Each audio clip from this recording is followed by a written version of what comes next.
but all that slipped away.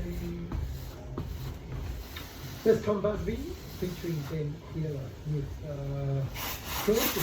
Yes, there it is. Waiting for tomorrow on ABC Radio. New South Wales with James Dunlop. The 2026 Australian Open. Hear it live and ad-free on ABC Sport Digital and take it with you on the ABC Listen app. Let's get the latest news headlines at 2:30. Good afternoon. Thanks, James. President Donald Trump has reportedly been briefed on a wide range of covert and military options that could be used against Ukraine. Amid reports more than 2,000 anti-government protesters have been killed. Donald Trump is meeting with some of his top military and foreign advisors to discuss what the options are. The senior Jewish leader has backed calls for the Bondi Beach pedestrian bridge to be removed in the wake of December's mass shooting. A report to Waverley Council in 2024 found the bridge and its twin would need replacing in coming years, and the council will hold a meeting tomorrow night to decide their future. And federal police have confirmed the arrest of underworld tobacco kingpin Kazem Ahmad, labelling him a national security threat to Australia.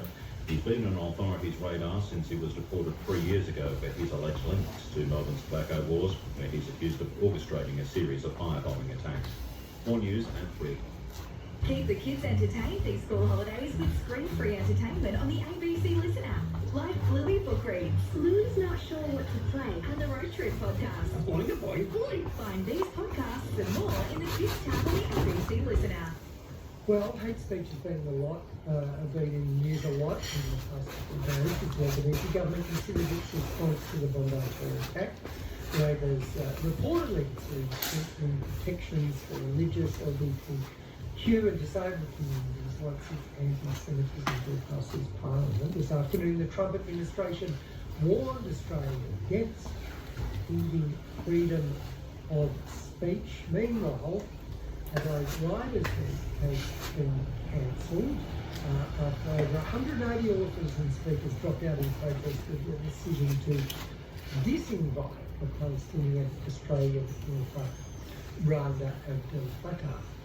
The decision came 5 days after the festival board announced it would intervene to drop her from appearing at the festival, citing cultural sensitivities after the attack on the Jewish community in Bondi. On Tuesday, the board apologised about how the decision was represented.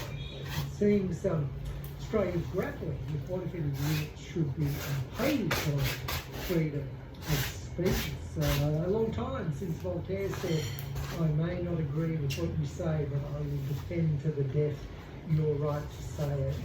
Simpler times. Now, is it that simple?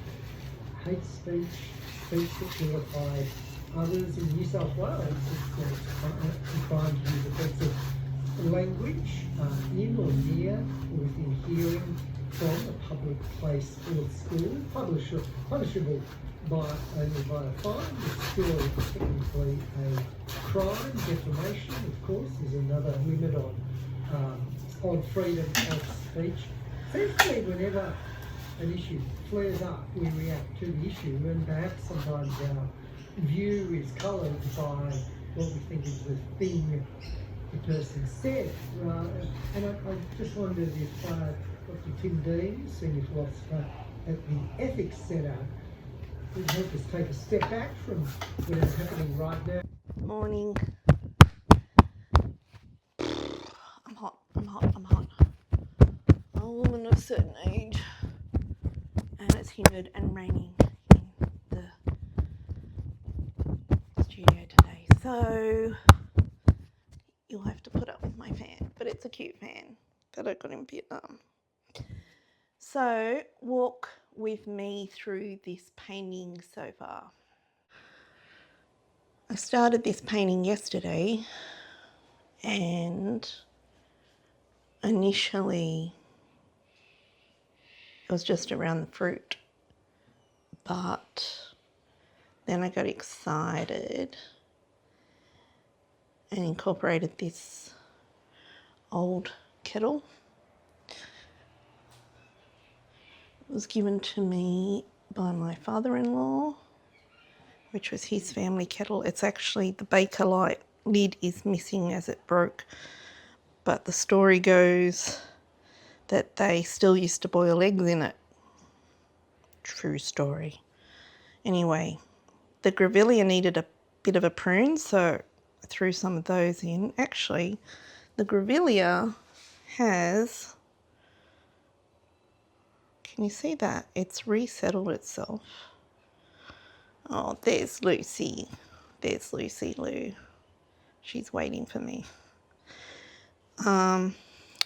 So you can see the remnant of the kettle that I placed in here, but it just didn't work. I'm liking other elements of it though. That's a really poor angle. I'm going to step back. Hold on. Back. So I took the kettle out.